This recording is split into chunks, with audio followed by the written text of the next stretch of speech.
Ladies and gentlemen, tasangana musi wa 4 November tine nyaya dziri kuitika. Tadzoka zvekare nhasi tiri kusangana nenyaya pano tichangopinda mudariro rikunzi huge challenge for Mnangagwa. Has he decided who should be the acting president as his COP29 summit attendance confirmed? Chiwenga was the last to act as president when Mnangagwa was in China and Mohadi was in Indonesia. Chiwenga is enjoying support for ZANU-PF elders and military. Pari kupisa, pari kutodiwa kurowa decision ye faster. Tichitarisa nyaya dzese mapisira dziri kuita. But iko zvinezvi vari kudiwa kusummit kwavari kufanira kunge vachienda. Saka pari kunzi ndiani ari kusara akabata matomu.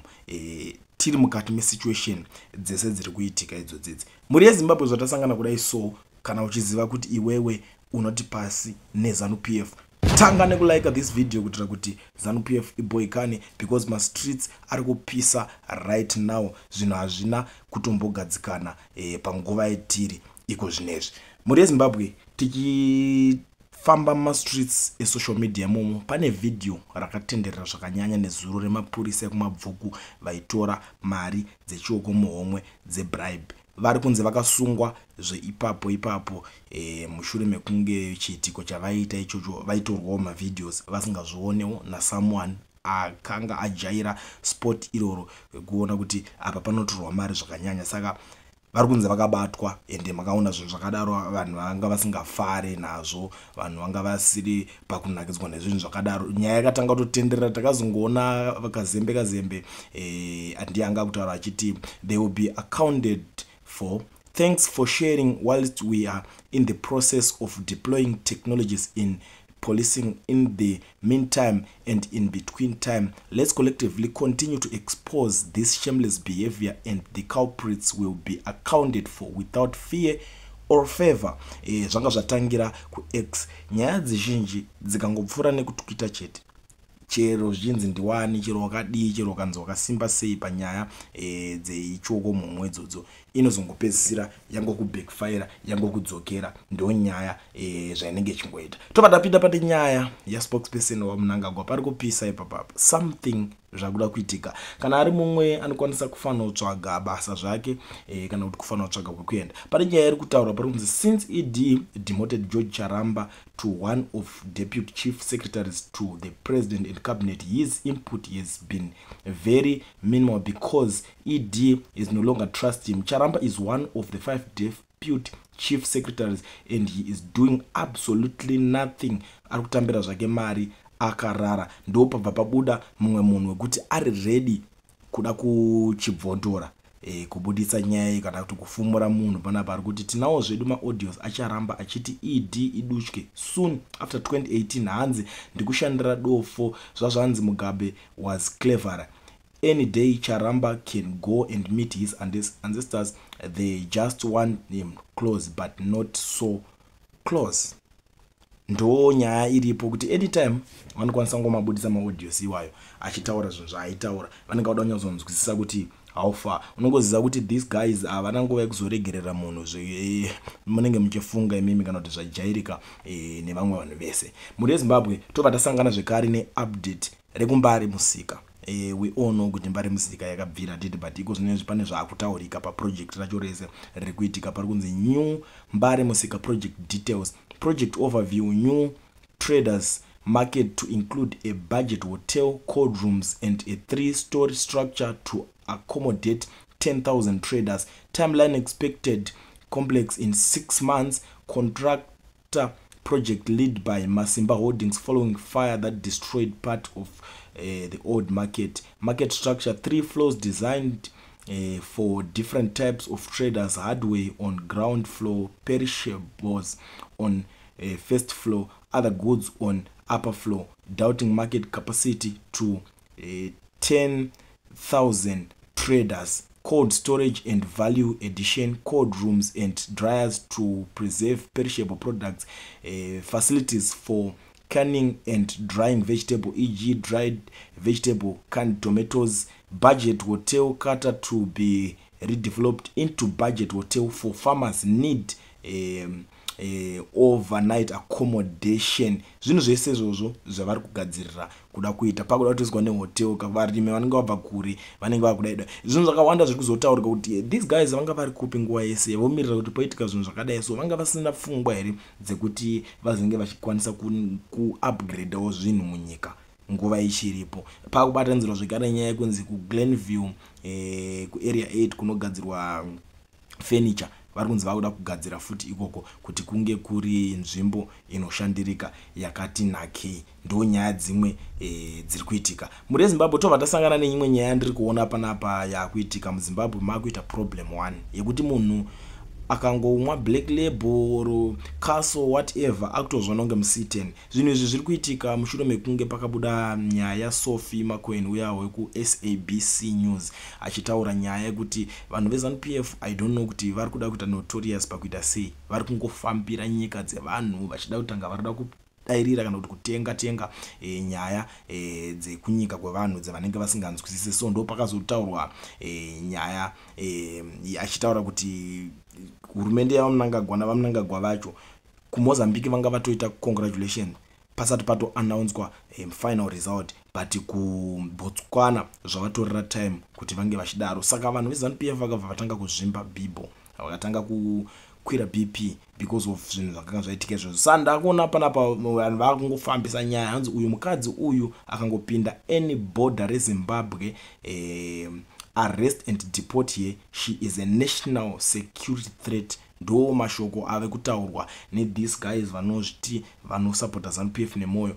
and sekuti akandambozviita kuti munhu akangomwa mbijana chete akutozviona ngemu-C10. I don't know kuti simba racho vanenge vachiripuwa nani.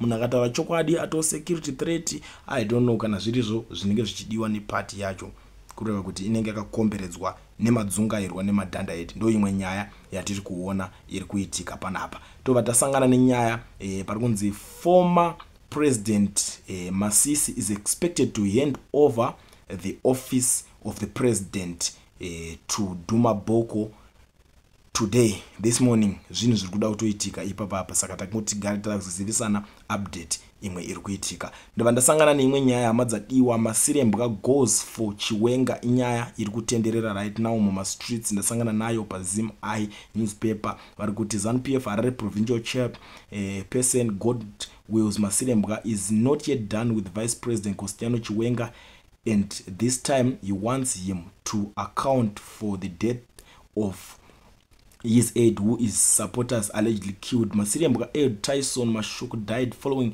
a brutal petrol bomb attack by suspected Chiwenga supporters just days before the recent ZANU-PF conference in Bulawayo, where Chiwenga emerged victorious, further intensifying functional battles within the party. The petrol bomb destroyed property while the guard who was manning the premises sustained several burns as a result of the attack.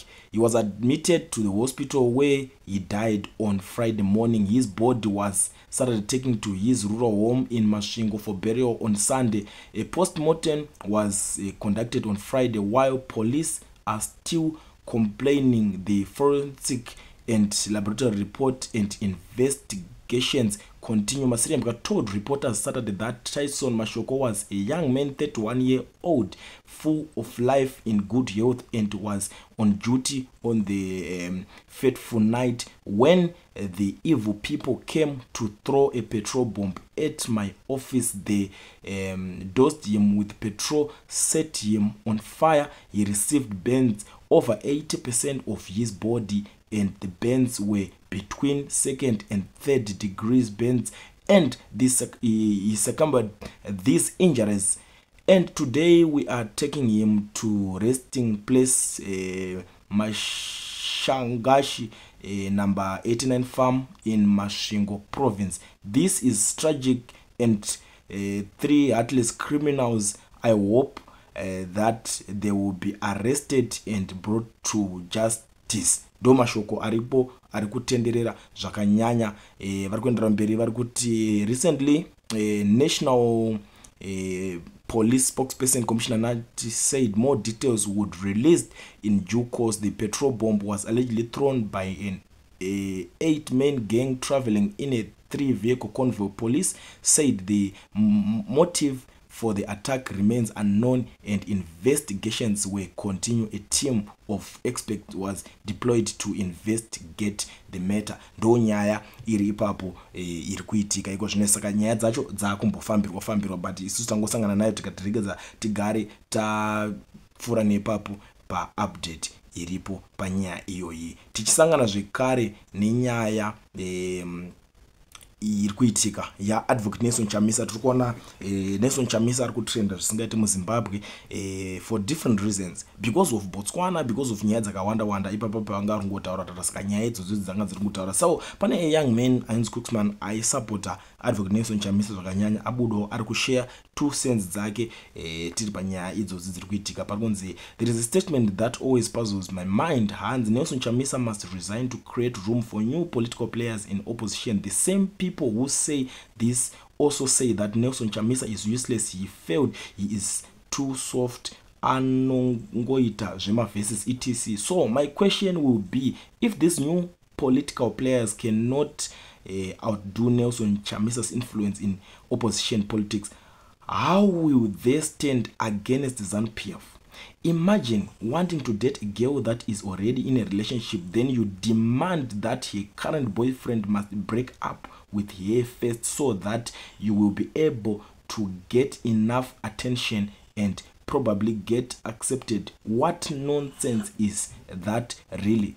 A lot of Zimbabweans have already seen the bad and good side of Nelson Chamisa. Those who follow and believe in him are only doing it because they like him. Achita zvema verses ake iwawo. Nelson Chamisa said he will never walk to State House on top of the blood of innocent people. That's his right and belief. If there is a new political player who believes in a revolution comes up rongega achiziva zvaari kuita aine ma resources etc, surely people will support him, because maZimbabweans aneta nezvekuvhota izvi vari kutoda zvejampanja. So please, those who believe in revolution, come fill the gap. Stop being cry babies zvamanje tomboti pamberi nemukomana wemavhesi. Ndo mashoko ari kutaurwa pamusoro paadvocate Nelson Chamisa zvokunzi guys, it's better kuti ti support zvedu iyeye, asi kana tichinge tazoona mumwe ari kuda zvehondo, since maZimbabweans muri kuda zvejampanja,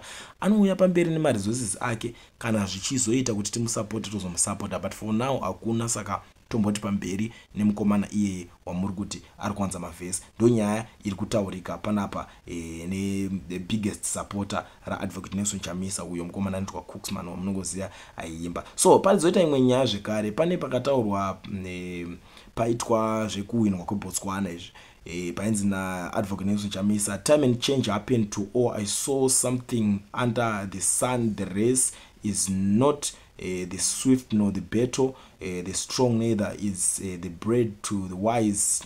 Makaiona message yo yakabudiswa vachitaura. Ndo pakazonzi na Musimaimani, we need to get your house in order and properly prepare for 2028, because hazvisinyore kuti uzonzi wasvika ukaitese ukadya party inonzi ZANU-PF. Vanhu veZANU-PF ndobva vati Chamisa hana munhu wanoteerera. Hanzi Chamisa won't listen to anyone. Musimaimani ari kukanganwa here kuti haasi Mwari, because Chamisa akati anoteerera kuna Mwari chete. Ndo zvinhu zvinenge zvakutaurwa nevanhu. Munoziva kuti zvinotaurwa hazvipere, because these guys ivo vanhu vacho vanenge vatondoma opposers ake Nelson Chamisa. Saka ndo nyaya dzacho dzimwe dzinenge dzichinetsa.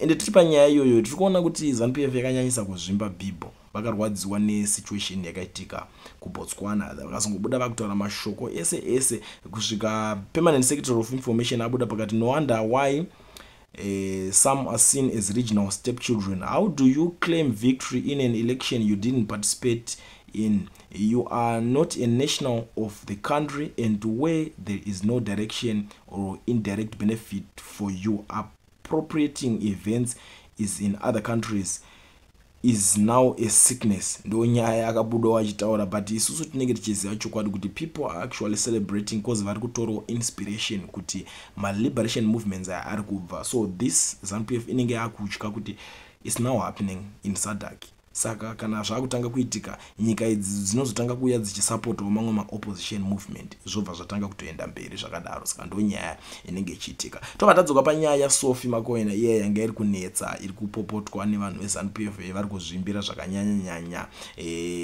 Pane muchinda anoitwa Rutendo Matinyarara abudawo achitaura 5 cents dzake panyaya iyo achiti we fought SADC without Harare's support, hence Sophie remains a problem. In 2022, ZASM took SABC to the Broadcasters Complaint Commission of South Africa complaining about its biased reporting on Zimbabwe. However, the BCCSA chairperson committed fraud by erasing parts of our argument from the ruling, ultimately favoring SABC despite their clear loss due to our ongoing court battle against South African banks for implementing illegal sanctions.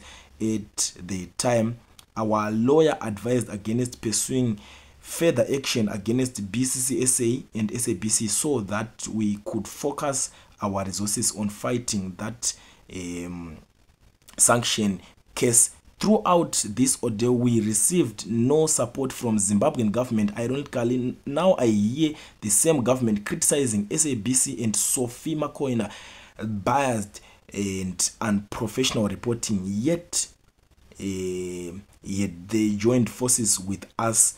We would have resolved this issue in 2022. Ndo nyaya iripo. Arikuti takatry kuzombo zvirwire izvi but havana kuda kunotisapota. Nhasi vakuchema naye but vakamboti ignore.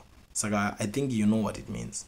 Zvangopa ngoti ngavaite vari kuita ikoko because ndakambotry ndakazovabvisira masanction ichi oza ndo that guy kuti ndakabvisa masanction chichi akapera mazvona. Saka akutaura kuti these guys ndakatombotry kuvabatsira panyaya yaSophie iyoyo but havana kuda kutinzwisisa. Kozoti imwe nyaya iri kunetsa panapa. Ian Khama ari kunzi why is Duma rewarding Khama? Ian Khama pane strategy iripo yakapinda. Saka strategy yacho ndo yakufumurwa kuti strategy ipi yakashandiswa ikuzoita kuti Duma, new president of Botswana, asvike pakunobatsira kana kuti pakunotanga kurewada Ian Khama, former president of Botswana. Tukona spokesperson waMnangagwa ane zvaari kutaura panapa, ari kuti mofu ndizvo zvatiri kutaura nezvazvo. Khama part was a dummy much like Mavambo in 2007 and 8. The real deal in the equation was that led by Duma. Once the destruction delivered, the forces reconnect. BDP should have seen it coming when Khama dared them by wafting in on the eye of election. That stunt misdirected BDP to create room for Duma. By the way, this is exactly why the role Kasukwere was supposed to play this his passenger something nonsense. Here we were alert and stopped him in his tracks. The strategy is the same. The wonder it is always catches our peers off guard. Ndo mashoko ari kubuda ari kutaura kuti takazva tazomisa Kasukwere. Ndo strategy yanga kuda kushandisa ikashandiswa kuBotswana. That's why this guy agurewardwa Khama because party yaka representa yakatowana 5 seats in parliament. Muri kuona pane nyaya yacho. Saka pakunowana 5 seats in parliament, I think you know what it means now, kuti zvakutaka kumeka sense manje. Kuti saka kutotyiwa kwakati Kasukwere papa dai Kasukwere akapinda aikwanisa kutovhiringidza zvakawanda zvechokwadi. I think reason yekuti Kasukwere waya akamiswa munenge maiona. Tichipedzisa muri Zimbabwe parikunzi Mnangagwa must fire George Charamba is one of the 5 deputy chief secretaries and he is doing absolutely nothing. Kutambira mari akagara zvake better angoenda kumudya ndigere zvake. Ndo nyaya iripo. Handisi kuzivawo zvangu kuti nyaya iyi muri kuionawo sei ende nyaya idzi muri kudzionawo sei. Ndo nyaya dzandangova ndakakubatirira mutange dhee renyu mune ma-updates nekuziva zvinhu zvese zviri kuitika. Kusazivawo kuti nyaya idzi muri kudzionawo sei.